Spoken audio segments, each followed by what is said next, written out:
Bonjour et bienvenue dans ce résumé audiovisuel du jeu The Witcher 2 Assassin of Kings, sorti en 2011, développé par CD Projekt. Donc cette vidéo s'adresse en particulier à ceux qui veulent jouer au jeu The Witcher 3 Wild Hunt sans faire les deux premiers opus, et qui ont vu la saison 1 de la série The Witcher sur Netflix. Si vous n'avez pas vu la série Netflix, je vous rassure, c'est pas très grave. Et dernier point, sur ma chaîne, il y a également un résumé du premier jeu, The Witcher 1, que je vous conseille de regarder avant d'attaquer cette vidéo. Et maintenant, commençons. Alors d'abord, un petit retour en arrière sur le jeu The Witcher 1 pour ajouter quelques éléments omis la dernière fois. Donc, en premier point, la princesse Ada.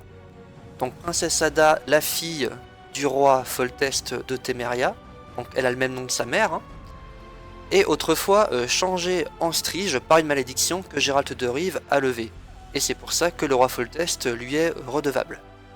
Donc la princesse Ada, Geralt va la recroiser à Vizima pendant The Witcher 1, et selon le déroulé du jeu, selon les choix du joueur, soit à la fin elle épouse le roi Radovid de Redania, soit elle meurt. Ce qui fait que dans les deux scénarios, elle ne peut pas être l'héritière du roi Foltest pour le trône de Téméria. Et deuxième point abordé, l'épée Aerondight. Donc c'est une épée en argent qui est offerte à Geralt par la Dame du Lac. Donc la Dame du Lac qui est une nymphe ou une déesse, on ne sait pas trop. Et maintenant que ça c'est fait, place à The Witcher 2, qui commence par cette cinématique où l'on voit Demavend, roi des Dyrnes, être assassiné par un sorceleur et se faire trancher la tête. Le royaume d'Aedirn n'a plus de roi. Et c'est quelques semaines après cet événement que nous retrouvons notre bon vieux Geralt de Rive en qualité de garde du corps personnel du roi Foltest. Et aux côtés de Geralt de Rive, évidemment, nous retrouvons la belle Triss Merigold avec qui il file le parfait amour. Donc notre Geralt, il a accompagné Foltest sur le siège du château de la baronne de Lavalette. Donc ce château, il se situe au nord de la Téméria, je vous l'ai entouré en rouge. Il est sur la frontière avec la Redania au bord du fleuve Pontard. Le fleuve du Pontard, c'est la colonne vertébrale des royaumes du Nord. C'est le principal axe de communication pour les marchandises, les hommes, etc. Il y a un dicton qui dit « Celui qui tient le Pontard tient le Nord ». Et sur la carte en cadeau, je vous ai aussi mis le royaume de Cintra en bas à gauche pour ceux que ça intéresse.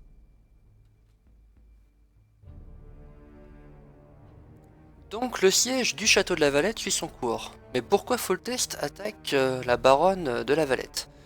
Eh bien c'est parce que la baronne de la Valette c'est aussi sa maîtresse et qu'elle a eu deux enfants dont il est le père. Et comme la princesse Ada ne peut pas être son héritière à Foltest, eh bien il veut récupérer ses deux enfants pour en faire ses héritiers légitimes et renforcer sa position sur le trône. Parce qu'en parallèle, il y a des barons, des comtes, enfin des nobles de Téméria qui se sont ralliés à la baronne et qui ont lancé une fronde contre Foltest pour le destituer. Donc il a besoin de récupérer ses enfants pour consolider sa position et stabiliser le pays. Donc un matin, Foltest lance l'assaut sur la forteresse avec toutes ses troupes et Geralt de Rive en garde du corps. Il va lui-même au front, donc il monte sur les remparts avec son armée et avec Geralt, et ils avancent plutôt bien. L'attaque se passe sans trop de pépins. Jusqu'au moment où un dragon débarque, carrément, qui va attaquer Foltest et Geralt et qui va les séparer du reste de l'armée. Heureusement, Geralt va réussir, en combattant le dragon, à protéger Foltest et à se mettre à l'abri. Malheureusement, dans l'affrontement, Geralt va perdre Aerondight, son épée en argent que lui avait offerte la Dame du Lac. Cet obstacle franchi, Geralt et Foltest se dirigent vers la dernière tour dans laquelle sont réfugiés les enfants. Arrivé en haut de la tour, Foltest retrouve ses enfants qui étaient gardés par un moine plutôt baraqué. Donc Foltest demande à Geralt de s'éloigner un peu pour qu'il puisse parler à ses enfants, avoir un petit moment d'intimité avec eux. Et c'est à ce moment-là que le moine retire son capuchon. En fait, c'était le sorceleur Leto qui avait tué Demavend, qui était en fait dans la pièce et qui s'est jeté sur Foltest et qui l'a égorgé avant que Geralt n'ait eu le temps de réagir. Le temps que Geralt court sur lui, Leto avait fait demi-tour et sauté par la fenêtre du haut de la tour. Quelques secondes après, les gardes de Foltest sont arrivés, voyant Geralt avec Foltest mort et personne d'autre dans la pièce à part les gamins, donc forcément, Geralt a été accusé du meurtre de Foltest. Et Leto, lui, de son côté, eh bien, il s'est enfui par le Pontard avec l'aide des Scoia'tael. Suite à cela, Geralt, lui, va être jeté au cachot pour le meurtre de Foltest, donc enfermé dans les sous-sols du château de la Valette, où il va être tabassé et interrogé. Celui qui va mener les interrogatoires, c'est le chef d'Estrie Bleue, donc les forces spéciales du roi Foltest de Téméria. Donc j'ai nommé Vernon Roche. Et Vernon Roche, il est plus intelligent qu'il en a l'air, et il va comprendre que Geralt dit la vérité, que c'est pas lui l'assassin, et du coup, il va l'aider à s'évader.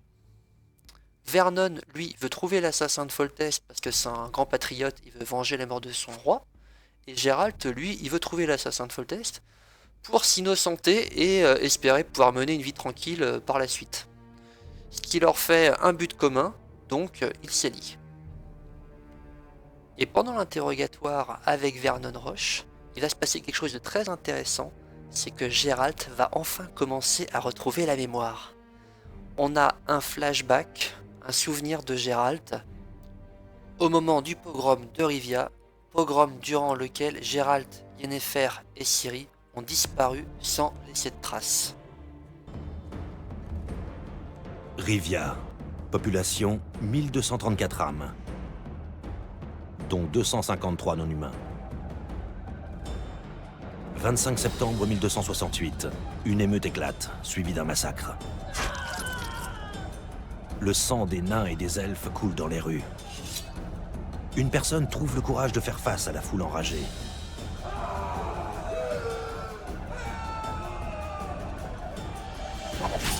« 76 non-humains périssent pendant l'émeute, parmi lesquels figure le sorceleur Gérald de Rive, transpercé à la poitrine par la fourche d'un dénommé Rob, débiteur de 3 couronnes à la taverne du coin.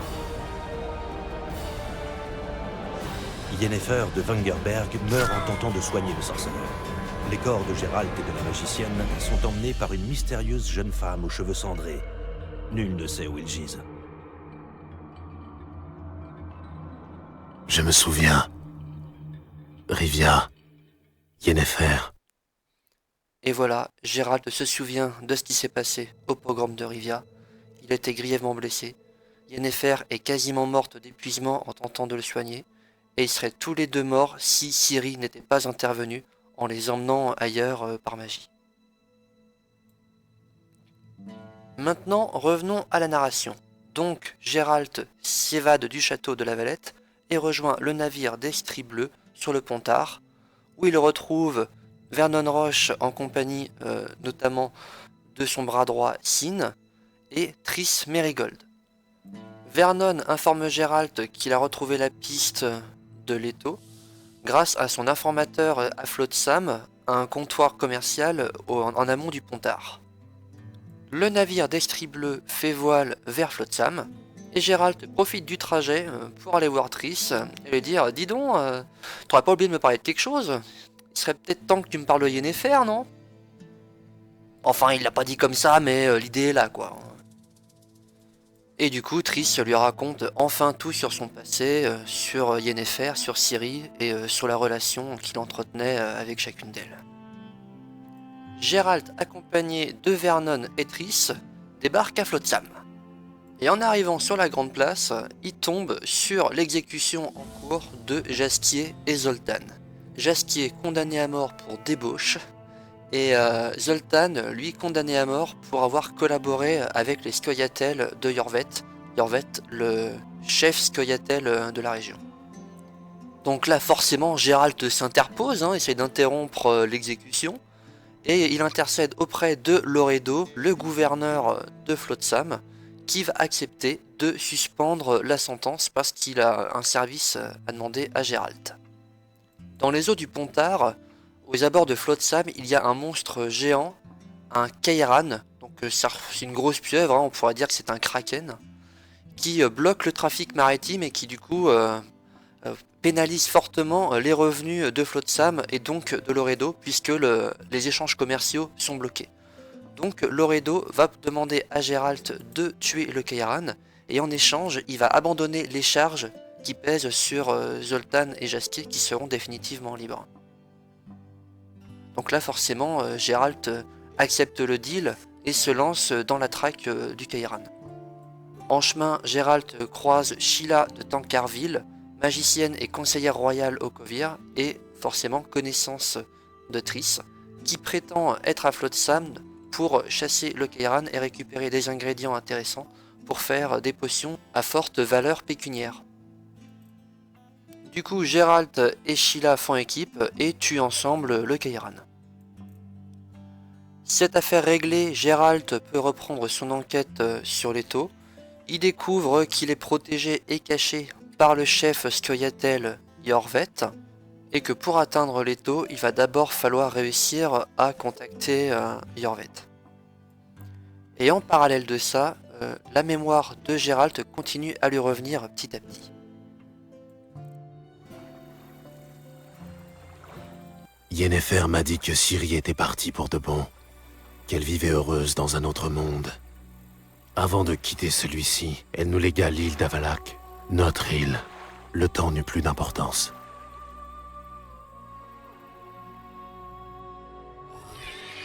Les spectres de la chasse sauvage sont réputés immortels. Ils parcourent les cieux, brandissant des épées semblables à des éclairs. Ils emmènent les mortels, étendant toujours plus leur cavalcade spectrale. Ils brûlèrent le verger et la maison. Ils piétinèrent notre île de leurs bottes.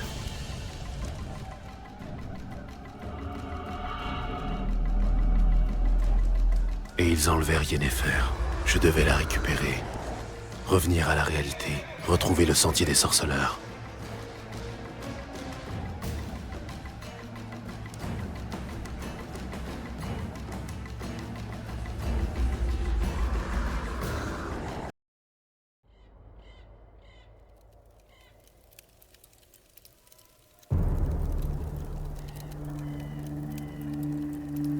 « 13 septembre 1269, le ravin de l'Hydre. Suite à la paix de Cintra, 53 officiers de la brigade Vrayed furent conduits ici, puis égorgés. Les cadavres des elfes furent jetés dans la fosse. J'ignore ce que cherchaient les cavaliers de la chasse. 23 novembre 1269. Cintra, le village d'eau trouble. On déplore une nouvelle victime de la chasse. Un garçon de 11 ans. Ses propres parents sont déjà résignés. Je suis là. 24 février 1270, un haut col des montagnes de l'Abraï. Un manticore impérial, l'un des monstres les plus anciens et les plus dangereux. Autrefois, l'idée de telles rencontres m'excitait. Maintenant, ce n'est qu'un obstacle sur mon chemin. Sa viande et son sang chaud m'aideront à survivre à cet enfer glacé. 30 mai 1270, le fleuve Yaruga. La chasse continue sa route vers le sud. Depuis que je me suis lancé à sa poursuite, elle a pris 23 personnes. Toutes âgées de 10 à 20 ans. Toutes sauf Yennefer.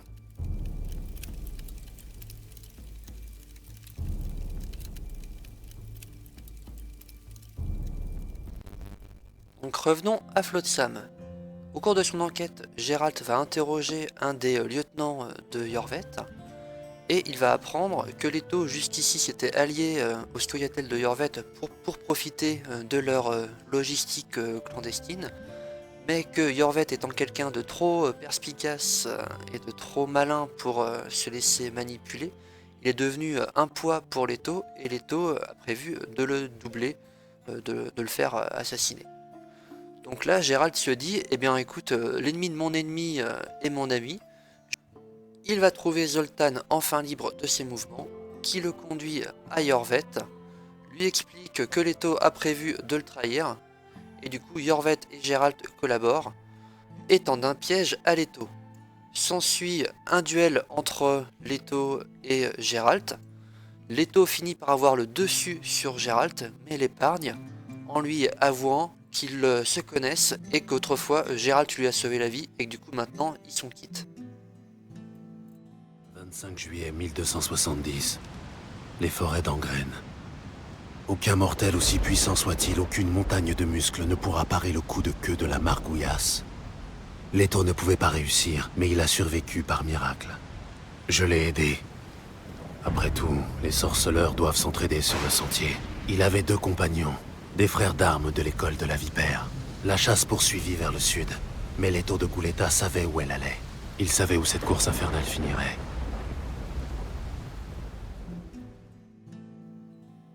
Après que Leto ait épargné Geralt, il s'enfuit, mais il est quand même bien emmerdé. Parce qu'il comptait se rendre au nord d'Aedirn pour aller vers sa cible suivante. Mais Iorveth étant maintenant au courant qu'il comptait le trahir, il ne peut plus profiter du réseau d'Escoia'tael. Du coup, il va kidnapper Triss Merigold pour la forcer à ouvrir un portail de téléportation. Et il va l'embarquer avec lui en Aedirn. Derrière, Geralt lui court après, mais forcément, il va arriver trop tard. Du coup, il va mener sa petite enquête et découvrir que Leto a embarqué Triss à Vergen, une ville frontalière en Aedirn. Et c'est à partir de ce moment-là que l'histoire devient compliquée à résumer. Parce que Geralt va recevoir 2 demandes d'aide, une de Vernon Roche et une de Iorveth. Chacun d'eux est en capacité d'emmener Geralt en Aedirn. Donc Geralt, le joueur, doit faire un choix entre l'aider Vernon ou aider Iorveth. Et ce choix va avoir d'énormes conséquences sur la suite de l'histoire. Mais ce qui est pratique, c'est que toutes ces conséquences, elles n'ont un impact que sur The Witcher 2. Après, dans The Witcher 3, elles n'ont plus d'importance. Nilfgaard débarque et fait tout cramer et remet les compteurs à zéro. Du coup, la suite de l'histoire, je vais vous la raconter avec un peu plus de recul, en éliminant tout ce qui va se passer en niveau géopolitique, etc.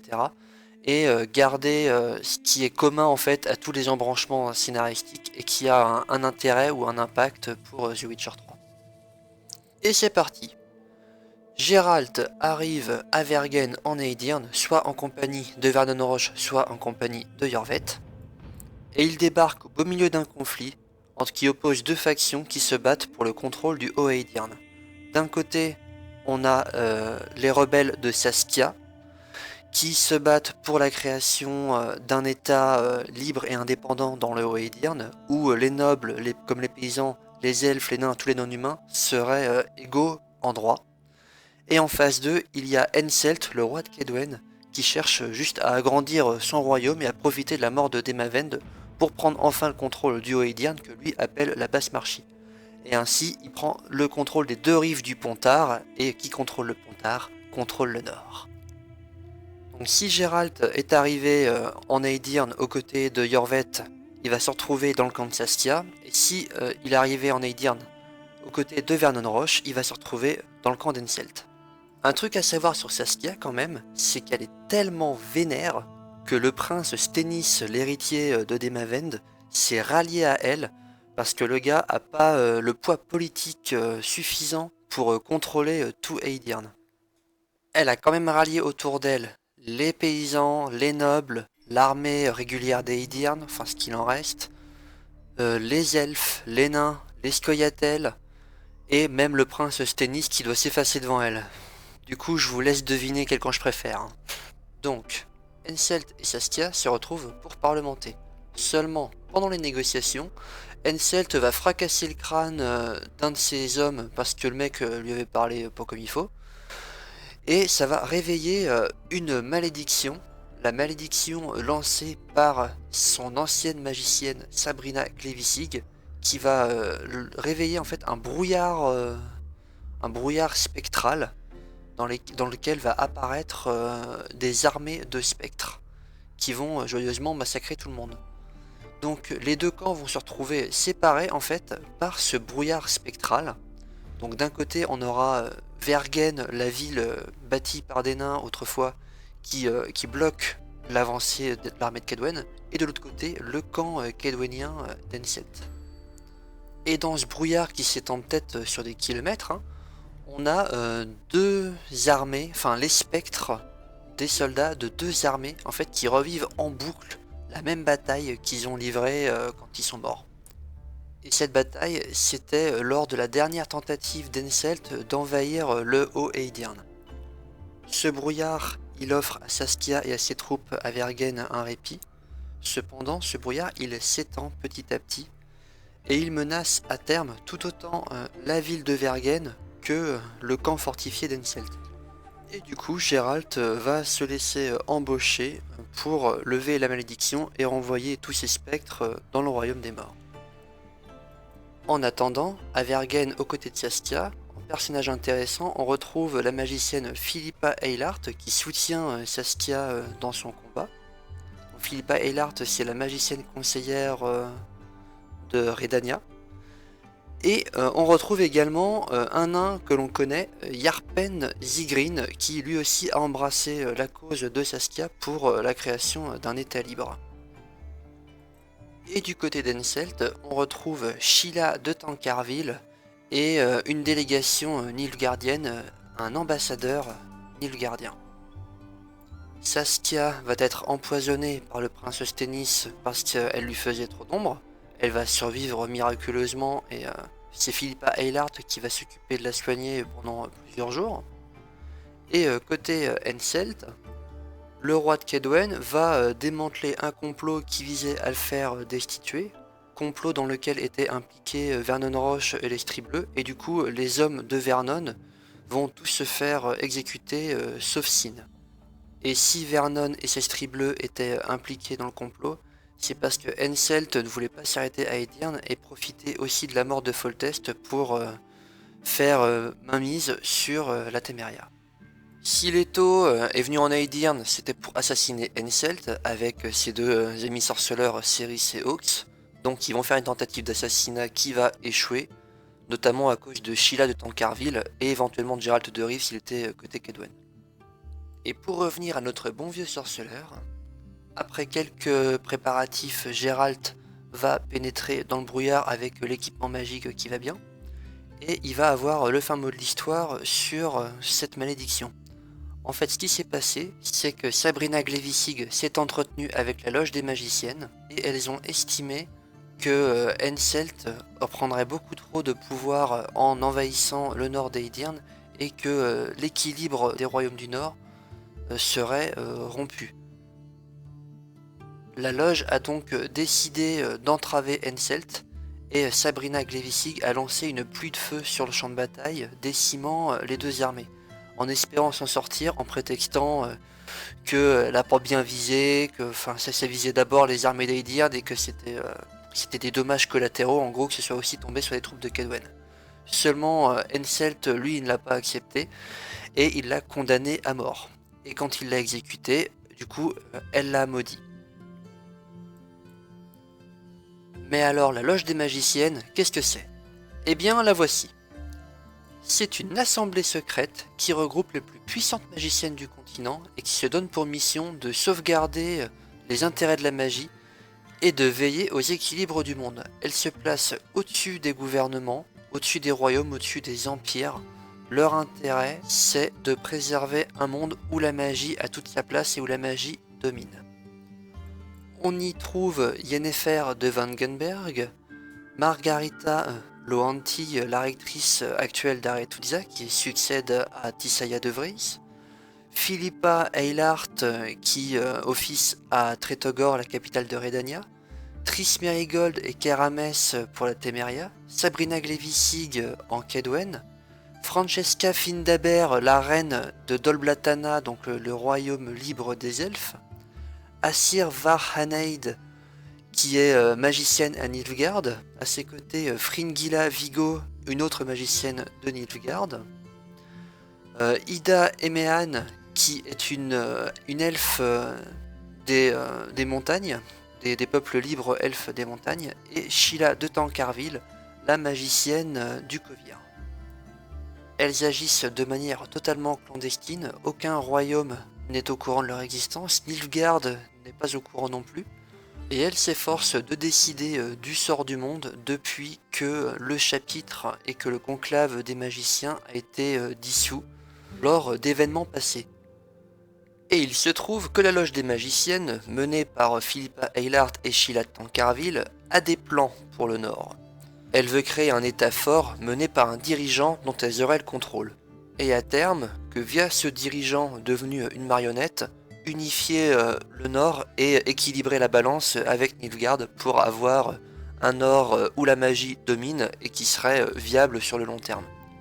Et c'est dans cette optique que Philippa Eilhart va ensorceler Saskia durant sa convalescence, parce qu'elle estime qu'elle est le candidat idéal. Car en plus d'être un chef charismatique, c'est aussi un putain de dragon. C'est la fille de Borch Troichoukas, dont le nom dragon est imprononçable. Et c'est elle qui a attaqué les armées de Foltest au château de la Valette, estimant que la cause de la Valette était juste. Mais à part ça, où est Triss Merigold? Eh bien, une fois arrivée en Aedirn avec Leto, elle a été capturée par Cynthia, l'assistante de Philippa Eilhart, mais qui en fait est une espionne nilfgaardienne.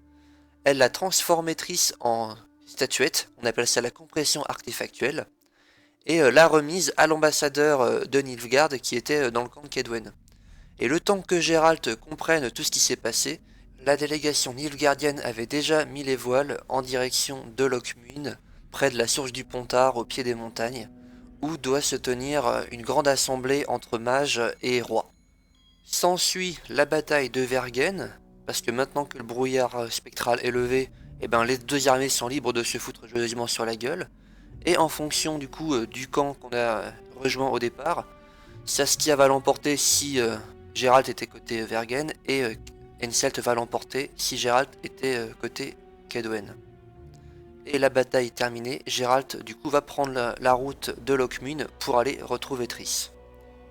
Geralt arrive à Lochmuin où se déroule un sommet regroupant rois et mages dans le but de rétablir le chapitre qui avait été dissous autrefois. Seulement voilà, à ce sommet, la délégation nilfgaardienne révèle l'existence de la loge des magiciennes et de leur trahison au roi du Nord. L'ambassadeur nilfgaardien apporte la preuve que Sheila de Tancarville est liée à l'assassinat de Demavend. Et du coup, Philippa Eilhart est arrêtée par Radovid, se fait arracher les yeux puis s'évade. C'est moche, hein. Et Sheila, elle réussit à s'échapper grâce à l'intervention du dragon Saskia, qui est commandé par Philippa, ce qui met fin à l'assemblée, parce que l'arrivée était tonitruante, elle a tout fait cramer, enfin bref. Et forcément, avec tout ça, les mages tombent plus ou moins en disgrâce et le chapitre n'est pas reformé. Geralt se retrouve à affronter le dragon qui protège Sheila. Mais quand il réussit à atteindre Sheila, elle essaye de se téléporter grâce à son mégascope. Seulement, le mégascope a été trafiqué et Sheila risque de mourir en fait si Geralt n'intervient pas. Donc c'est là que le joueur choisit entre sauver Sheila ou la laisser mourir. Et si on la sauve, on la recroisera dans The Witcher 3. Après ce choix, Geralt continue d'affronter le dragon et le neutralise. Donc là, selon comment on a déroulé le jeu, soit le dragon meurt, soit le dragon survit. Et soit Saskia reste envoûtée à vie, soit Geralt lève le sort sur Saskia et lui rend sa liberté. Triss de son côté, une magicienne nilfgaardienne, lui a rendu sa forme humaine. Et elle était prisonnière du coup dans l'ambassade nilfgaardienne. Et c'est Geralt ou Leto qui va aller la libérer. Et on arrive maintenant au dernier acte où Leto et Geralt se retrouvent pour une ultime confrontation. Et quand Geralt va retrouver Leto, la mémoire va enfin finir de lui revenir. Geralt a enfin retrouvé toute sa mémoire, il est enfin entièrement lui-même. Solstice d'hiver 1270. Midinverne, la nuit magique. Leto disait vrai, la chasse s'était arrêtée. À l'arbre du pendu, les cavaliers spectraux choisirent parmi ceux qu'ils avaient enlevés. Yennefer était là. On ne peut tuer un spectre, seulement le chasser. Tout sorceleur sait ça. Pourtant, les cavaliers tombèrent sous les coups d'épée de nos sorceleurs. Un sang pourpre s'écoulait de leurs armures. On n'a pas pu tous les tuer. Ils étaient trop nombreux. Une impasse. Il était différent des autres elfes. Aucune honte dans son regard. Il n'avait connu ni persécution, ni massacre. Les humains ne lui avaient pas pris sa terre. Cet elfe n'était pas de ce monde, c'était un intrus. Nous conclûmes un accord. Mon âme contre celle de Yennefer. Il accepta sans hésiter.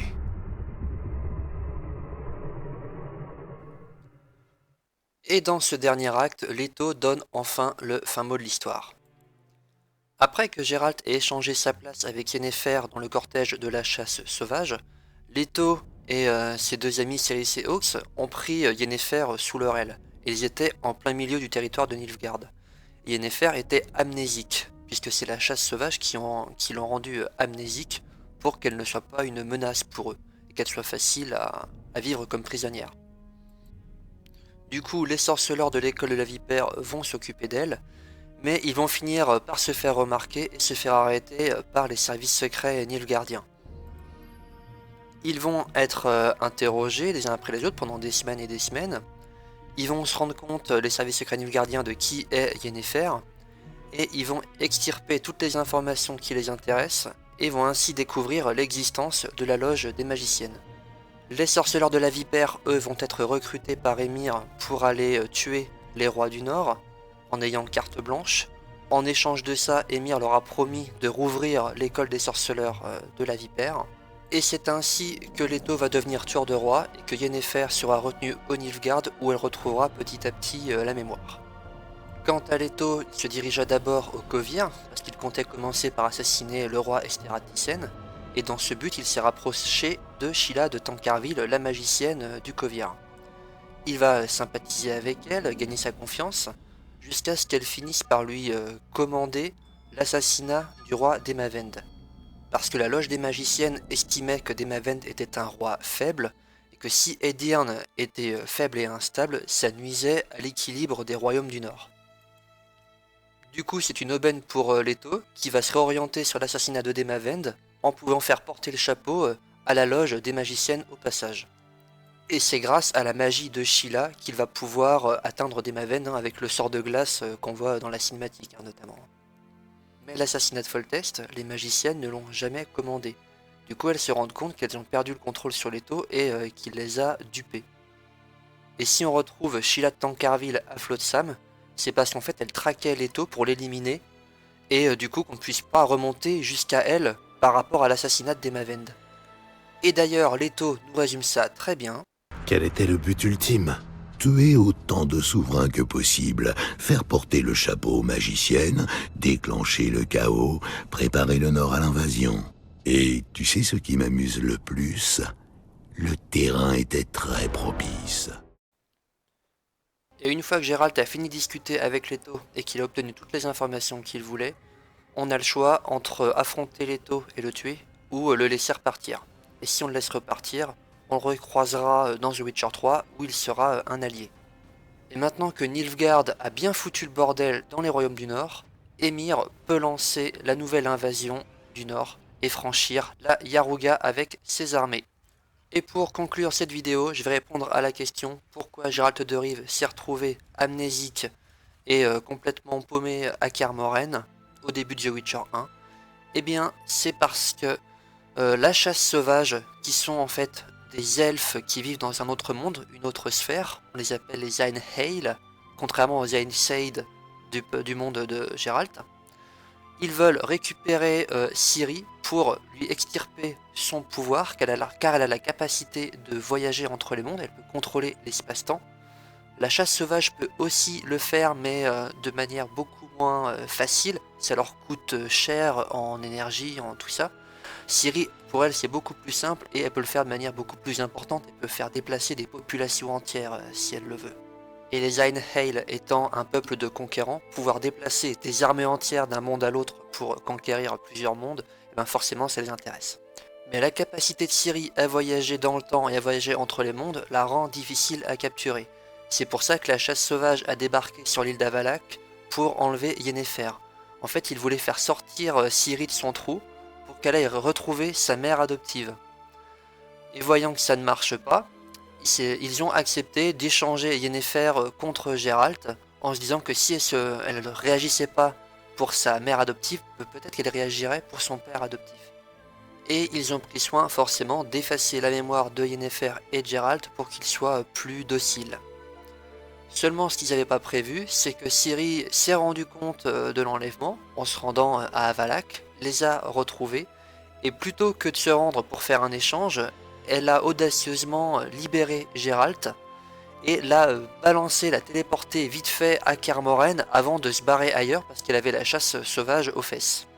Et comme elle doit sans cesse fuir la chasse sauvage, elle n'a pas pu s'occuper de Geralt, elle a juste pu le libérer rapidement avant de continuer à fuir. Et maintenant, la suite de l'histoire dans The Witcher 3, où on retrouve Geralt à bloc avec toutes ses capacités, qui retrouvera Yennefer elle aussi à bloc avec toute sa mémoire et toutes ses capacités, pour enfin attaquer les choses sérieuses. Vous avez maintenant tout le bagage nécessaire pour attaquer The Witcher 3 Wild Hunt, hein. Vous en avez même un peu plus, hein, mais bon, j'étais lancé, j'ai pas pu m'en empêcher. J'espère que ça vous aura plu, que ça vous aura intéressé. Merci d'être resté jusqu'au bout. Et si vous avez des questions, besoin d'éclaircissement, eh ben, n'hésitez pas à mettre ça en commentaire, hein, je me ferai un plaisir de vous répondre. Et sur ce, amusez-vous bien, salut!